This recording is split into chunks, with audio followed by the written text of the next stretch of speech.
OffBeat Sports Podcast. It's been a tale of two seasons for the Boston Celtics. I probably aged about 10 years just from that series. I'd probably compare myself to just a younger, smarter, more handsome, stronger Michael Jordan. Let's go Celtics. Go Patriots. These are guys who, when you give them a bowl of Cheerios in the morning, they finish every last drop of milk. Absolute clown over here. I'm ready when you are, baby. All right, everybody. Welcome back to the OffBeat Sports Podcast. Today we are joined by Mitchell Pehlke, attack for the Ohio State University lacrosse team. Thanks for joining us, Mitchell. We appreciate it. Yeah, thank you guys for having me. Excited to dive in with you fellas and just get it going. Thank you guys. All right, let's do it. Yeah, so I guess first we can start with your transition to college lacrosse. So during your recruitment and college selection process, what stood out to you about Ohio State and what made you choose to go there? Yeah, so I grew up with a dad who actually was a legendary lacrosse player, Kevin Pehlke. He was a four-time All-American at UVA. So Virginia was like always in kind of the back of my mind as being like, I want to go there. I want to go there. And I grew up in Northern Virginia, and obviously Charlottesville is 2 hours south. So I grew up going to all those games. And the recruiting process was a lot different when I was coming up to what it is now. When I was coming up, the summer after your eighth grade year was like the summer you got recruited, which is kind of nuts now. So that summer, I was 14 years old, and I had to play in front of these college coaches to really determine my future, which is nuts to think about. So I played that summer great every Saturday and Sunday up and down the East Coast, really trying to play good in front of these college coaches. And then August, September hit, and I had three offers, Johns Hopkins, UVA, and Ohio State. And I visited all three schools, obviously UVA and lacrosse, or UVA and Johns Hopkins having this huge lacrosse background. I obviously knew about those schools, but Ohio State was kind of this outlier of like, I didn't really know too much about the school and the university. And plus, not too many people from like my area, and especially my family, have gone there. So like, let me dive into this. I went on a visit, absolutely loved it. I mean, this school here is like insane. Like, I love this place. And the fact that I'm going to be done here in a month or two is kind of nuts to think about. But I can tell you, I'll be back at least once or twice a year for sure. But this place is super special. I mean, from the football Saturdays in the fall to the spring lacrosse games during our season, it's something super special. And I wouldn't trade it for the world. I definitely made the right decision as a young 15-year-old. You mentioned you're getting towards the end. Any post graduation plans for you?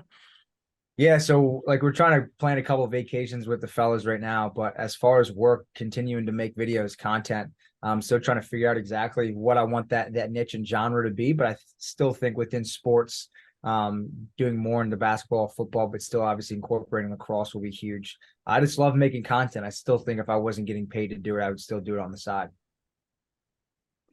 So who in your life would you say has had like the biggest impact on you getting to where you are, whether it be with your content creating or your athletics or everything in general?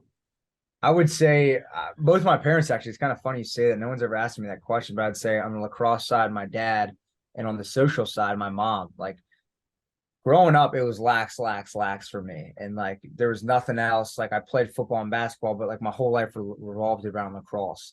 My mom would always tell me growing up, she's like, you got to get other passions. You got to get other hobbies. Like, what are you going to do when you go on a date with a girl and you just sit there and talk about lax? Like, oh, shit. Like, never thought of it like that. And I've always wanted to do YouTube, but I was always afraid of like what people would think of my videos and like get made fun of and this and that.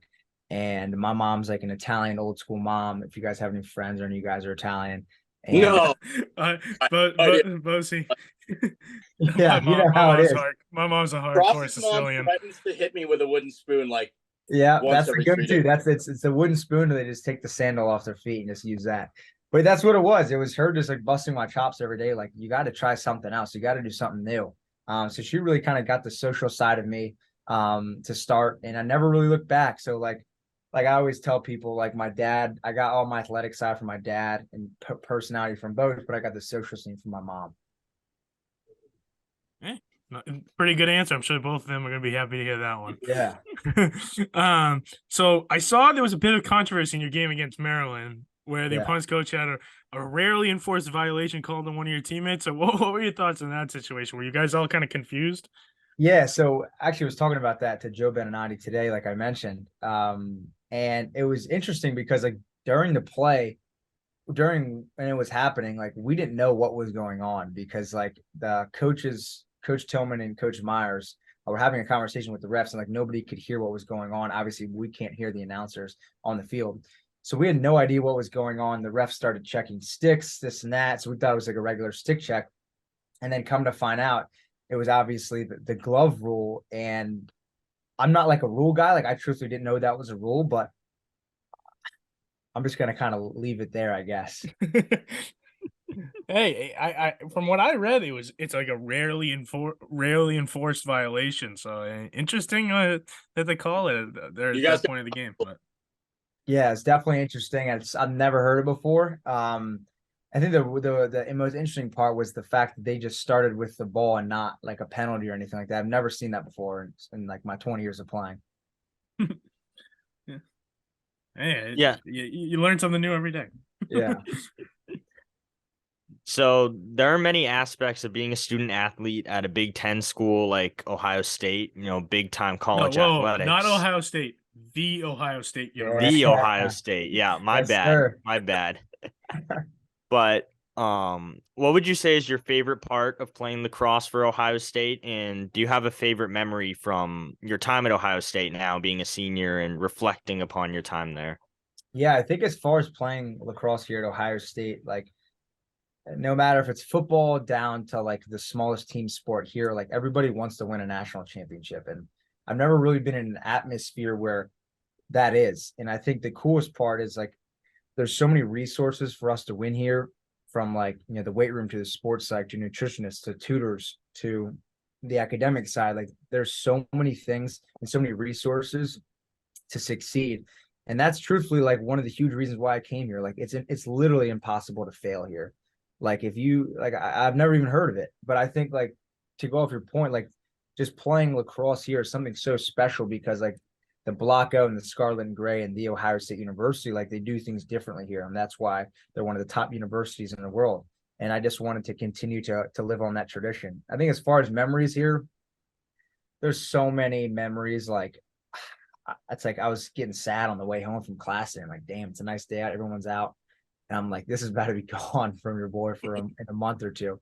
I think as far as memories go, like one that comes to mind definitely was making the NCAA tournament last year. That hasn't been done in like 5 or 6 years here.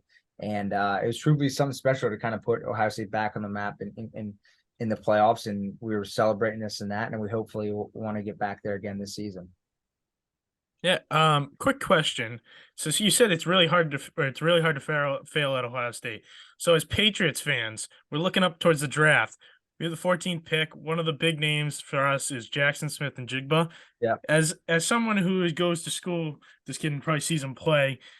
Would you say that's a good pick for us? Because we struggle at drafting wide receivers, so we're really hoping this might be the outlier. Yeah. No, I think it's a good pick. He's from what? Is he Texas or California guy? I'm not sure. I know his brother plays for the Pittsburgh Pirates. But he's from Texas. Yeah.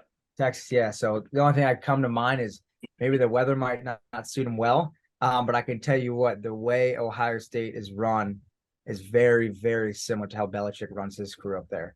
From the lacrosse team to the football team, I've been inside the indoor when those guys are practicing, and it's real cut and dry. Be the best out there, and like that's the way it is, the Patriot way. That's why we call it the Buckeye way. So I think he'll be a great pick. He'll fit in super well. And I'm excited for that guy. Like I've talked to him a couple of times and I know him through mutual friends, and he's a great guy, super nice guy, and just wishing the best for him. You can get him on our podcast. Is that what I'm hearing? Probably not. Probably not. No. That guy's on ESPN almost every day.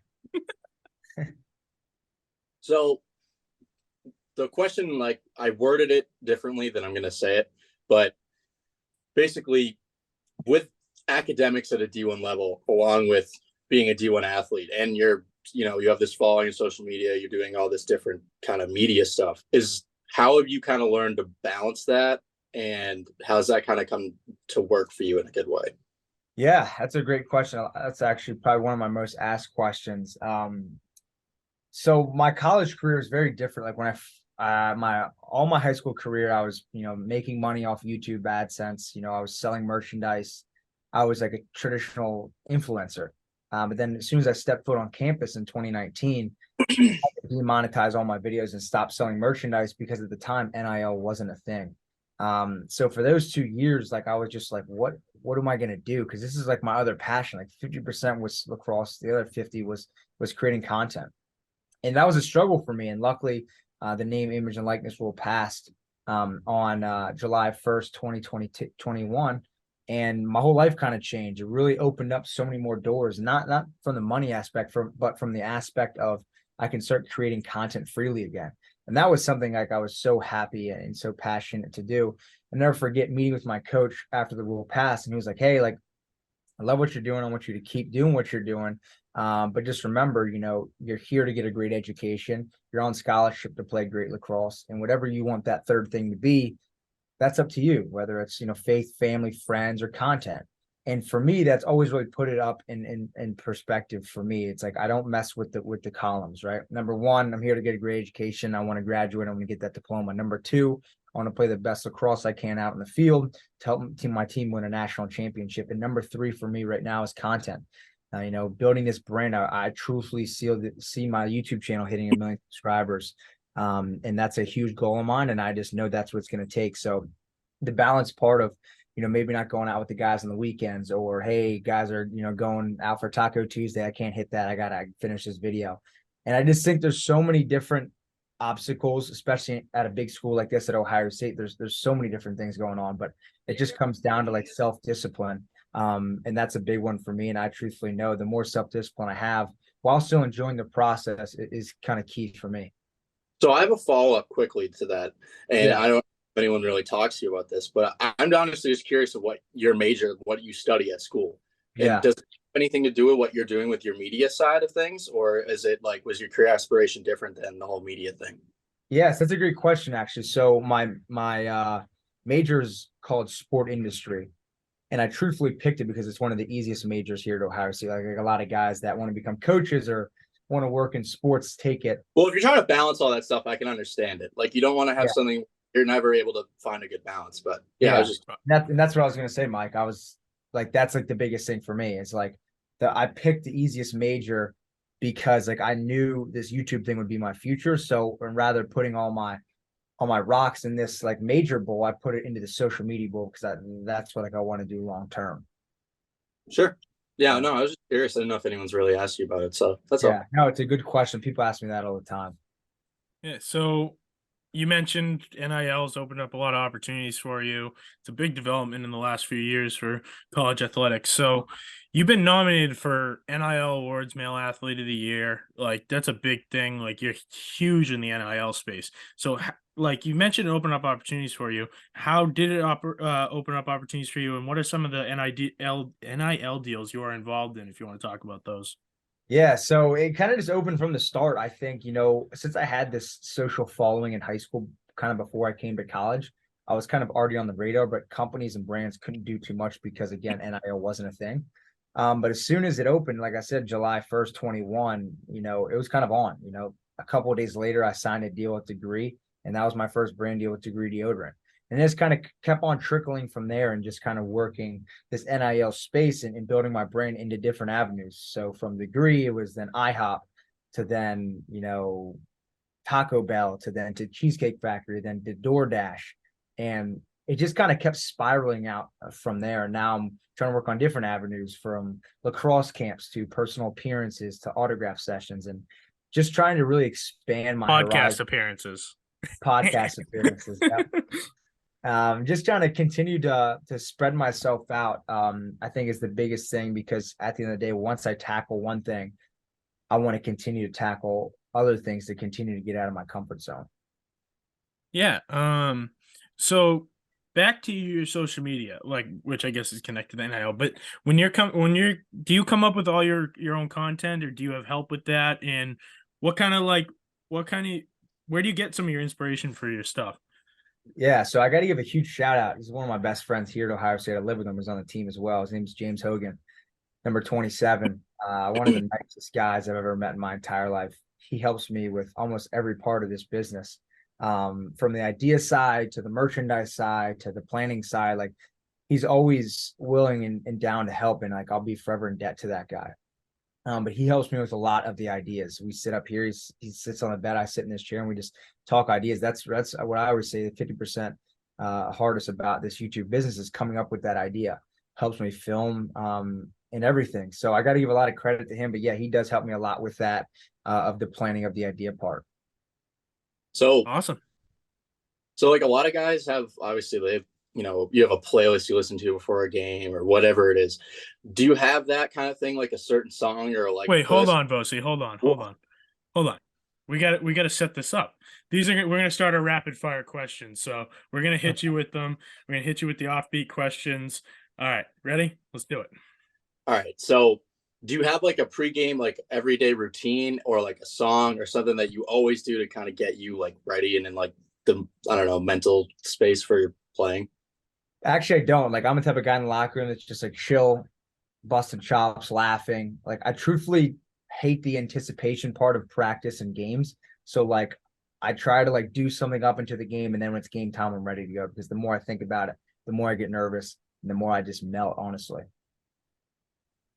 If you could have any celebrity, just one celebrity watch you play, who would it be? Oof, any celebrity watch me play. Probably oh God. I've never been asked this question in my life. Hitting you with the hard ones. Yeah, probably Kevin Hart. I really love that guy. I think he's hilarious. And he's a guy I really like kind of model my life after. I think he kills it in every asset. Yeah. Why do you wear the number 25 for Ohio State? My dad wore it back in the day. I wore it growing up and was lucky to kind of get it here. We didn't get to pick, so they handed him out, and I was fortunate enough to get 25 here.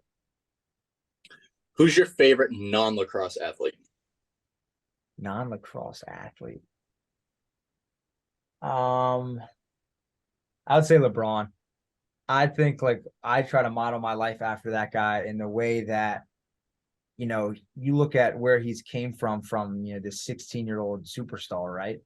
To where he is now. And the guy's never really had one mess up in the public eye. He's built this family, never got divorced. He's put his money in so many different great things. He's built so many different businesses.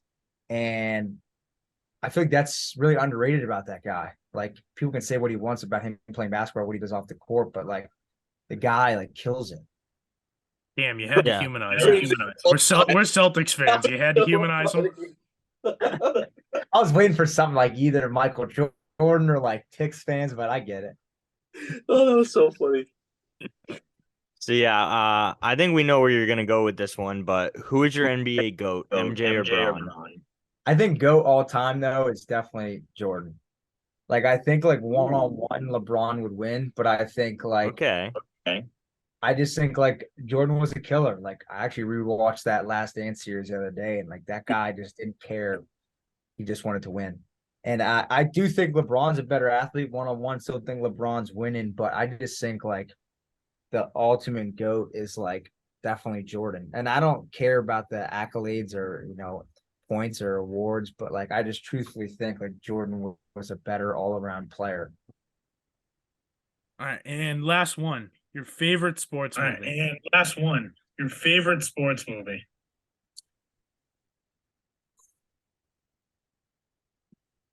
Favorite sports movie. Damn. Let's go around. Let's go around with you fellas first. What do you got? Oh, mine? Mine's Yeah. Hoosiers. Hoosiers? This one's tough. I might go with Draft Day. Okay. That's a terrible movie. I like it. I hate that movie. I'm either Rudy or Remember the Titans. Yeah. Remember the Titans kind of happened close to me in Virginia. I would say not movie, 30 for 30s. I love those. That would be up there. But as far as movie goes, I would have to say I think like Caddyshack. And that's probably definitely a different one for sure.